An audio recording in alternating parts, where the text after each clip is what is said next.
Guys, এয়ারপোর্টের ভিতরে দেখেন কি সুন্দর রেস্ট নেওয়ার জন্য চেয়ার, আধুনিক চেয়ার।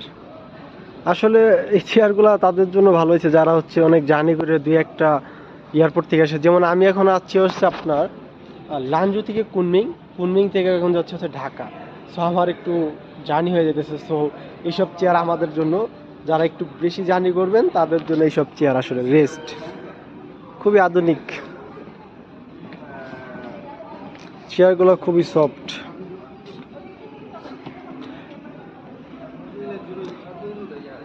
এয়ারপোর্টটা আসলে খুব সুন্দর। তবে একটা মজার বিষয় হচ্ছে যে গাইস, এই চেয়ারগুলা কিন্তু আপনাকে ফ্রিতে দিবে না, এগুলোর জন্য আপনাকে চায়নার আরএমপি দিতে হবে। মনে হয় হাফ ঘন্টা প্রায় 20 আরএমপির মতো, অনেক টাকা।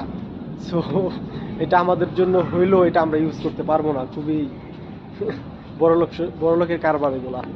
আমার কাছে চায়না কুনমিং এয়ারপোর্টটা দেখতে খুবই সুন্দর লাগতেছে। আসলে চায়না লাঞ্জু এয়ারপোর্টটা খুব সুন্দর, কুনমিং এয়ারপোর্টটা একটু বেশি সুন্দর দেখতে।